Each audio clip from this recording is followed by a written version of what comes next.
Hello tout le monde, c'est Shiro, on se retrouve aujourd'hui pour une vidéo sur Bleach Brave Souls. Vidéo sur les erreurs à éviter quand on commence, et ainsi de suite. C'est une vidéo qui a été demandée par Gogeta Super Saiyan Blue et Polia. Donc on va essayer de faire ça vite fait, bien fait. Donc on va parler d'ormes, de battle, de personnages et de quelques petits trucs divers. Donc pour commencer avec les ormes, la règle numéro 1, c'est ne jamais dépenser d'or pour autre chose que des invocations perso. Donc tout ce qui est revivre en coop, recharger ses soul tickets, renflouer ses cannes, s'il y a encore, augmenter son soul tree ou invoquer sur les objets, tout ça c'est à proscrire, c'est à oublier, c'est pas à faire. Donc ça c'était la première chose. Comment avoir des orbes? Donc on peut avoir des orbes avec les ordres, en complétant donc des events, le mode story. Essayez toujours d'avoir directement les 5 orbes pour les 3 étoiles. Donc lisez bien toujours ce qu'on vous demande, ça vous évitera de gaspiller des sous-tickets en veux-tu en voilà. L'autre moyen d'avoir des orbes, c'est aussi la coop. On peut en avoir jusqu'à 600 au début en jouant avec des nouvelles personnes. Après les 600, le robinet malheureusement est fermé. Et l'autre moyen, c'est de maxer les personnages. Donc pour maxer les personnages, il y a aussi certaines règles.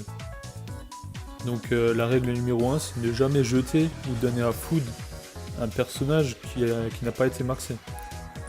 Ça devrait être un délit. Toujours commencer par maxer les 1 étoile, 2 étoiles, 3 étoiles et ainsi de suite. Pourquoi? Tout simplement parce que les 1 étoile et tout ça, c'est monté beaucoup plus rapidement. Une fois que les 1 étoile sont maxées, tu peux les donner à manger aux 2 étoiles et ainsi de suite.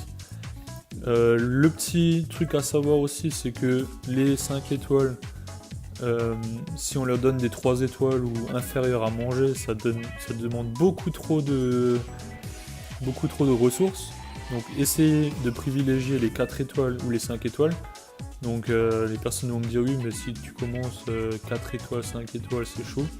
Quand je parle de 5 étoiles, je parle bien sûr de personnages raids, bien sûr pas des vrais 5 étoiles. Le truc qui est bien, c'est qu'il y a Con, d'ailleurs, qui va disparaître sous nos yeux. L'opération Con Mega Mago, si vous la faites, vous pouvez drop un Con 4 étoiles et des cristaux XP. Donc c'est parfait pour maxer les nouveaux personnages. Et si vraiment vous avez la motive, vous pouvez tout simplement utiliser les personnages raids. Parce qu'en coop, ça se drop assez facilement. Donc voilà. Donc ça c'était pour les personnages. La battle, on va passer un petit peu vite fait dans le shop. Donc dans le shop, on peut échanger des médailles qu'on gagne toutes les semaines en se classant. Ne jamais claquer les médailles autres que dans des personnages 5 étoiles. Ça c'est à proscrire aussi. Tout simplement parce que les personnages 5 étoiles ça donne des orbes. Certains personnages comme Rukia, Peluche ont un lien super intéressant pour les Brave Battles qui sont réduction de dommages. Surtout que si vous regardez un peu les prix là, ticket de loterie Brave Soul à 300, c'est un peu du vol. Donc surtout ne claquez pas vos médailles autrement que pour des personnages 5 étoiles. Beaucoup de personnes me disent oui mais je me fais exploser en PVP, qu'est-ce que je dois utiliser comme personnage? Donc tout simplement faites la manip que je suis en train de faire, mais plutôt en fin de semaine, c'est plus représentatif qu'en début de semaine. Et checker tout simplement les personnages en commandant qui sont utilisés le plus. Petit hint que je peux vous donner, que pas beaucoup savent, c'est là le personnage par exemple en 4ème position, 6ème position, ils ont des tags devant et derrière leur pseudo. Ce tag précis, il fait partie d'un clan bien spécifique qui a été créé par le gars qui était le king du PVP sur Bleach depuis le début en fait, il me semble. Ce gars il s'appelle T-Main, il a arrêté le jeu la semaine dernière. Donc je conseille vraiment de suivre les persos de ce clan là, parce qu'ils ont vraiment de bonnes connaissances.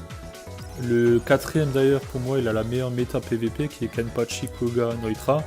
Si vous n'avez pas les 3, ou il vous en manque un, ou je sais pas quoi, ne vous inquiétez pas, vous pouvez utiliser Fullbring, Retsu Orange, Baragan Orange, Tsukishima, Grimjo, il y a plein de personnes à utiliser. Essayez juste d'éviter s'il vous plaît les chips, hein, du genre Ichigo des 2 ans, Ulquiorra, Aizen, Ginjo, tout ça c'est de la merde en PVP, donc ne le prenez pas.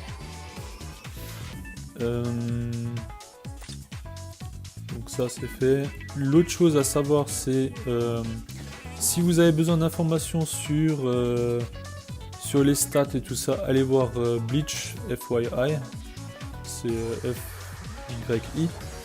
C'est un site où vous pouvez filtrer les personnages par stats, donc par attaque, par pression spirituelle et tout le bordel. Donc c'est un site que tous les youtubeurs utilisent, c'est super utile, je vous mettrai le lien en description. L'autre truc qui peut être sympathique, c'est là dans votre statut, vous pouvez checker les dégâts maximum. Donc là je suis à 31 131. Il faut savoir que ces statistiques peuvent être gonflées, c'est-à-dire vous pouvez au moins faire du 300 000 de dégâts. Il suffit juste des bons persos, des bons équipements, des bons combos, du bon killer, un niveau boosté affinité x2, x3, un boost, un debuff, une spé 5 sur 5 et les bonus de début de niveau. Donc ça ça a été fait par un japonais qui s'appelle Dr Neketsu. Il a fait une vidéo traduite en anglais il me semble. Je vous mettrai le lien en description si ça peut vous intéresser, ça peut être cool. Donc si vous avez envie de le refaire, n'hésitez pas. S'il y a des trucs que vous n'avez pas compris ou si vous cherchez des moyens encore d'améliorer ce qu'il a fait, surtout n'hésitez pas. Hein. Moi je pense que je vais le faire un de ces quatre parce que c'est sympatoche. Les autres trucs que je voulais parler encore, c'était vite fait les mags, les ranges.